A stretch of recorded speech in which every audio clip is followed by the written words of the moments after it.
राम राम सभी को। मैं नीतीश मलिकोन स्टडी अब चैनल पर आप सभी का स्वागत करता हूं। अब हम 14 जनवरी 2022 का करंट अफेयर्स पढ़ेंगे। हाल ही में मार्क रूट चौथी बार प्रधानमंत्री बने हैं नीदरलैंड देश के। तो अब हम नीदरलैंड देश के बारे में सारी इंफॉर्मेशन देखेंगे कि आपको चाहे पता हो या ना पता हो नीदरलैंड के देश के बारे में, लेकिन अब आपको सब कुछ पता चल जाएगा। नीदरलैंड यूरोप की कंट्री है और इसकी राजधानी का नाम एम्स्टर्डम है। करेंसी यहाँ की यूरो है और पॉपुलेशन 1,75,00,000 है। लैंग्वेज डच है, ये इनकी फर्स्ट लैंग्वेज है। इनकी सेकंड लैंग्वेज है इंग्लिश। इंग्लिश यहाँ के लगभग 90% लोग इंग्लिश भाषा को भी जानते हैं, बोलते भी हैं, लिखते भी हैं। फर्स्ट लैंग्वेज इनकी डच है, इसीलिए इनके देश के नागरिकों को डच भी कहते हैं। जैसे इंडिया के लोगों को, इंडिया के नागरिकों को इंडियंस कहते हैं, अमेरिका के लोगों को अमेरिकन्स कहते हैं, वैसे ही नीदरलैंड के लोगों को डच लोग कहते हैं, डच कहते हैं इनको। Old name of Netherland Holland है। और नीदरलैंड को होलैंड इसलिए कहा जाता है क्योंकि जो इसके 50 प्रांतों में बटा हुआ है ये मोस्टली, और जो इसके दो मेन वे है ना, साउथ होलैंड और नॉर्थ होलैंड है, वहीं पे इसकी मोस्टली पॉपुलेशन रहती है। तो ज़्यादा जनसंख्या इनमें रहने की वजह से इसको पहले होलैंड कहा जाता था, लेकिन अब इसको नीदरलैंड्स कहा जाता है। यह इसका ऑफिशियल नेम तो नहीं है, और इसको वैसे बोल देते हैं नीदरलैंड का ऑफिशियल नेम है द नीदरलैंड्स। ये दा लगाते हैं अपने नेम के आगे। तो कुछ ऐसी कंट्रीज हैं जो अपने नाम के आगे दा लगाती हैं, जैसे Congo, Gambia, Yemen, lemon, Sudan, Netherlands, Philippines और बाहामास। ये कुछ ऐसी कंट्रीज हैं जो अपने नाम के आगे दा लगाती हैं। जैसे जिस भी कंट्रीज के नाम के पीछे ऐसा आता है ना, उनके पीछे तो ये सभी कंट्रीज ऐसी हैं जो अपने नाम के आगे दा लगाती हैं। और ये खुद कंट्री डिसाइड करती है कि उसके नाम के आगे दा लगेगा या नहीं लगेगा, क्योंकि जो नाम वो यूएन में देते हैं, यूनाइटेड नेशन में देते हैं, वही नाम सभी देश उनका ऑफिशियली यूज करते हैं। तो मैंने एक रफ सा मैप बनाया है। नीदरलैंड किस किस के साथ बाउंड्री शेयर करता है। तो नीदरलैंड बस दो देशों के साथ बाउंड्री शेयर करता है, जर्मनी और बेल्जियम के साथ। नीदरलैंड के पूर्व में जर्मनी लगता है और दक्षिण में बेल्जियम लगता है, और इसका जो उत्तर और पश्चिमी भाग है वो समुद्र से लगता है। तो इस देश का 1 मीटर समुद्र के जल स्तर से नीचे है। जो इसका ग्राउंड लेवल है वो समुद्र से 1 मीटर नीचे है, लगभग 3 फीट नीचे है। इसीलिए इस देश ने 1495 किलोमीटर लंबी दीवार समुद्र की तरफ बनाई है। अगर यह दीवार ना हो तो 40% नीदरलैंड डूब जाएगा समुद्र में। और नीदरलैंड, बेल्जियम और लक्समबर्ग, इन तीनों कंट्रीज को हम लो कंट्रीज कहते हैं, क्योंकि ये तीनों समुद्र की साइड है और तीनों का जो ग्राउंड लेवल है वो नीचे की तरफ है समुद्र से, इसलिए इन तीनों को लो कंट्रीज भी कहा जाता है। तो अगर आपको कहीं भी लो कंट्रीज लिखा दिखे तो उससे आपको समझ जाना चाहिए कि ये तीन कंट्रीज की बात कर रहा है, नीदरलैंड, बेल्जियम और लक्समबर्ग। नीदरलैंड का जो एरिया है वो 41,573 स्क्वायर किलोमीटर है। हरियाणा से थोड़ा कम है, हरियाणा का है 44,212 स्क्वायर किलोमीटर। तो ये मानो हरियाणा के अप्रोक्सी है। नीदरलैंड में 52% आदमी तो नास्तिक हैं, जो किसी भी धर्म को फॉलो नहीं करते।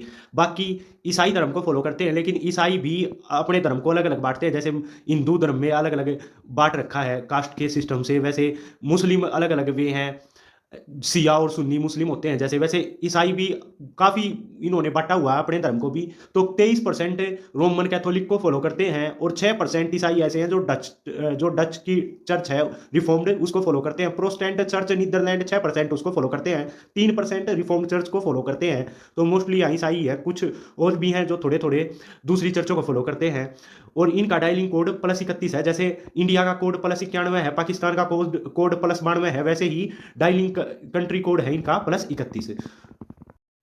नदी और नहर पूरे देश में परिवहन में बहुत ज़्यादा योगदान करते हैं। जलीय परिवहन को लोग कुछ शहरों में सड़क से भी ज़्यादा यूज़ करते हैं। तो नीदरलैंड देश में 500 किलोमीटर से ज़्यादा नदी और नहरों का जाल फैला हुआ है देश के अंदर। और अकेले देश की राजधानी एम्स्टर्डम में 1300 से ज़्यादा पुल हैं। और वह ये विंड एनर्जी से 85% यूज होने वाली बिजली का उत्पादन कर लेते हैं। मतलब जितनी इनके देश में बिजली यूज होती है, लगभग 85% तो ये पवन ऊर्जा से ही बना लेते हैं, वाइंड एनर्जी से ही बना लेते हैं। इनकी इलेक्ट्रिक ट्रेन और जो सिटीज़ में सप्लाई होती है बिजली की, वो सब विंड एनर्जी से ही बनाते हैं ये। प्रत्येक नागरिक के औसतन एक साइकिल पास है। मतलब जितने प्रत्येक नागरिक के पास औसतन 1 साइकिल मौजूद है। तो डच लोग साइकिल चलाना बहुत पसंद करते हैं। नीदरलैंड के नागरिकों को डच बोलते हैं, तो मैंने आपको बता ही दिया है। तो ये साइकिल भी चलाना काफ़ी प्रेफर करते हैं। 2 करोड़ से ज़्यादा लोग हर साल नीदरलैंड में घूमने आते हैं।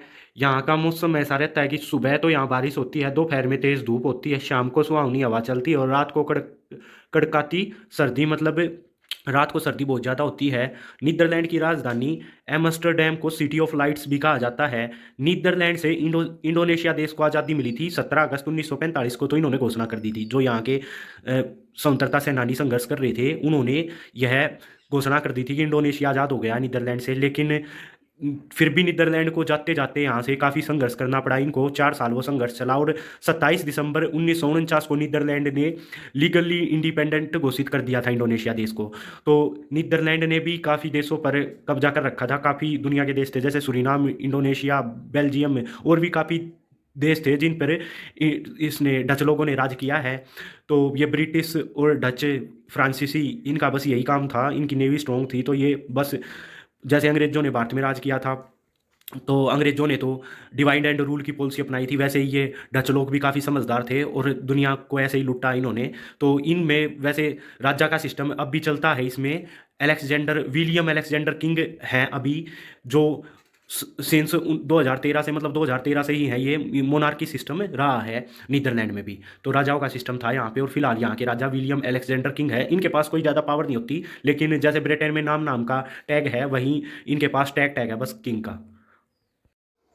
नीदरलैंड के लोगों की औसतन हाइट दुनिया में सबसे ज़्यादा होती है। यहाँ पे आदमियों की हाइट होती है 5 फुट 11 इंच, जो इंडिया में 5 फुट 8 इंच है।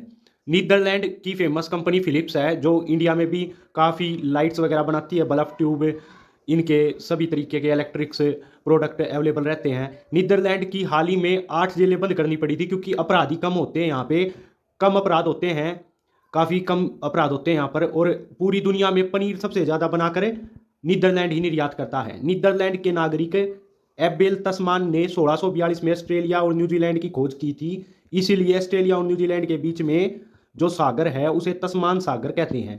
तो एबेल तस्मान जब समुद्री रास्ते से इन दोनों के बीच में जा रहे थे, ऑस्ट्रेलिया और न्यूजीलैंड के बीच से जा रहे थे, तो तभी इन्होंने देखा था कि दोनों तरफ देश है, तो एक तरफ ऑस्ट्रेलिया एक तरफ न्यूजीलैंड। तभी इन्होंने जाके बताया था कि वहाँ भी 2 देश हैं। तो इसीलिए जिस रास्ते से जा रहे थे, जिस समुद्र से जा रहे थे, उस समुद्र का नाम बाद में तस्मान सागर रख दिया गया। आज भी उसे तस्मान सागर ही कहते हैं।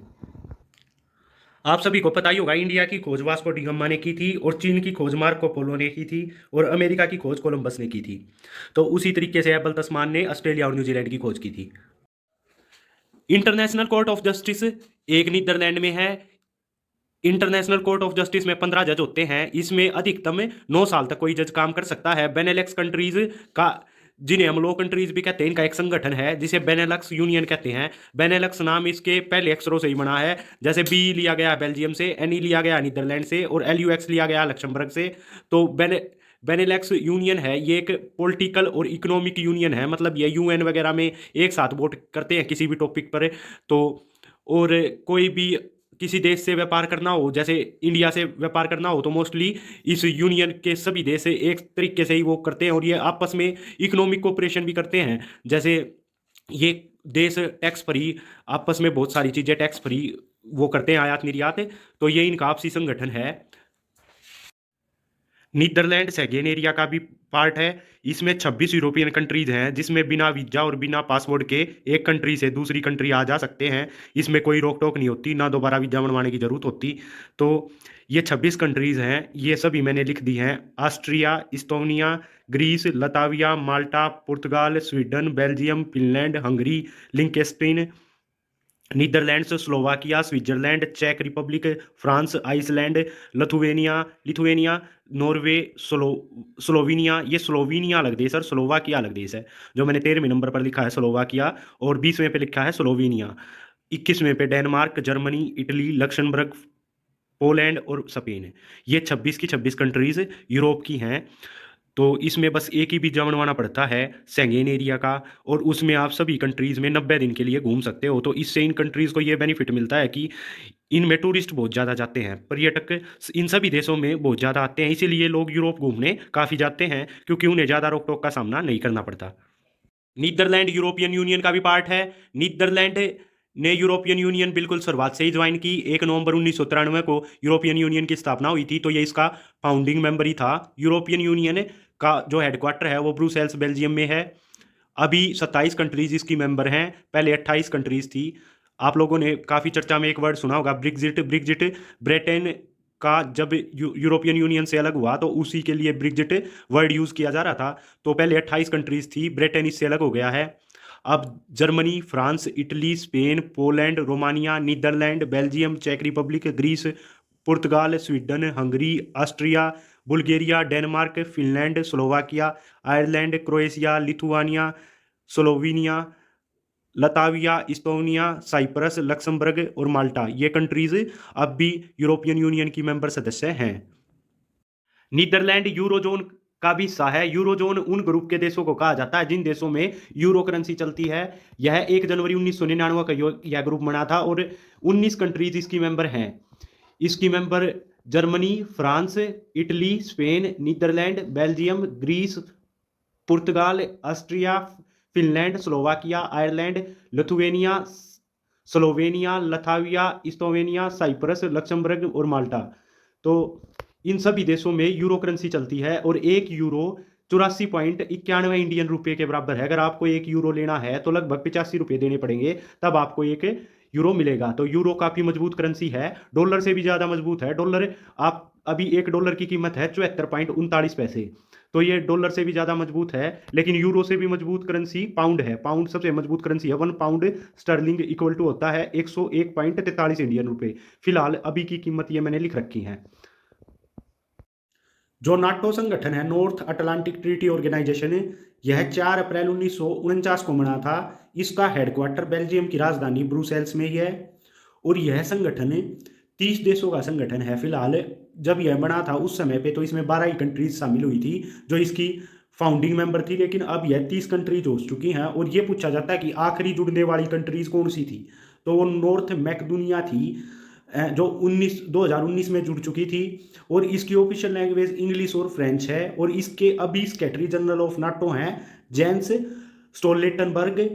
और नाटो का जो मेन बनाने का मकसद था वो था किसी भी देश पर, अगर इसके जो भी संगठन के देश इस सदस्य हैं उस पर किसी पर भी अगर कोई भी देश अटैक करता है तो ये सभी देश मिलकर उससे मुकाबला करेंगे। मतलब किसी भी एक देश पर अगर अटैक किया जाएगा तो सभी देशों पर अटैक माना जाएगा वो। तो अभी नाटो की ये सिचुएशन है कि ये कोशिश कर रहे हैं कि इसमें यूक्रेन देश को मिलाया जाए। तो यूक्रेन पर जो यूक्रेन का 2014 में रूस ने क्रीमिया नाम का शहर है उस पर कब्जा कर लिया था। तो उस पर अभी हाल फिलहाल की बात ये चल रही है कि रूस ने अपने 1.5 लाख सैनिक यूक्रेन बॉर्डर पर तैनात कर रखे हैं और दूसरी तरफ से नाटो ने अपने 8500 सोल्जर उस पे यूक्रेन बॉर्डर पर ला रखे हैं। तो रूस दबाव डाल रहा है। यूक्रेन हिस्सा नहीं है नाटो का, लेकिन रूस देश ने चेतावनी दे दी है, अगर आपने नाटो में यूक्रेन को शामिल किया या कोशिश की कि यूक्रेन को भी नाटो का हम हिस्सा बना लें तो यह सबसे बड़ी गलती साबित होगी आप लोगों की। तो अब देखते हैं इस पर क्या होता है। लेकिन जो अंतर्राष्ट्रीय एक्सपर्ट्स हैं, जो विशेषज्ञ हैं, वो ये कह रहे हैं कि रूस 1 हफ्ते में कब्जा कर लेगा यूक्रेन पर। मतलब यूक्रेन पर चढ़ाई करनी शुरू कर देगा रूस देश 1 हफ्ते के अंदर ही। तो आगे देखते हैं क्या होता है। कोई भी लेटेस्ट इन्फॉर्मेशन होगी तो मैं आप लोगों को बताऊंगा। और मैंने जिस भी देश का, नीदरलैंड, जिस भी ग्रुप का या जिस भी संगठन का वो जो भी एक्टिविटी करता है, मैंने साथ में आपको वो भी बता दिया है। और उस ग्रुप की लेटेस्ट कंडीशन क्या चल रही है मैंने आप लोगों के साथ वो भी शेयर की है।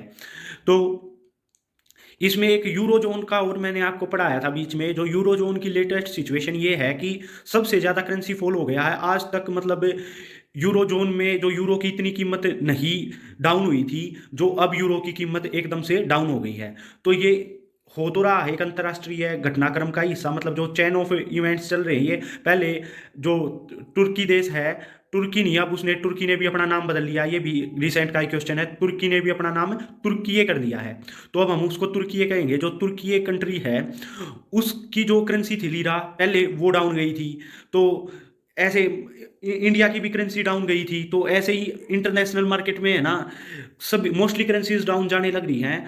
तो इसी कंडीशन में यूरो की थोड़ी सी हालत और ज़्यादा ख़राब हुई है। तो बस ये इन्फॉर्मेशन आप लोगों के साथ शेयर करनी थी। Thanks for watching. अपना चैनल सब्सक्राइब करके जाना। मैंने जो नीदरलैंड के बारे में आपको एक करंट जो क्वेश्चन बना था 14 जनवरी का, उसके साथ आपको नीदरलैंड की जो इन्फॉर्मेशन एग्जाम में आ सकती थी वो सभी पढ़ा दी हैं। Thanks for watching.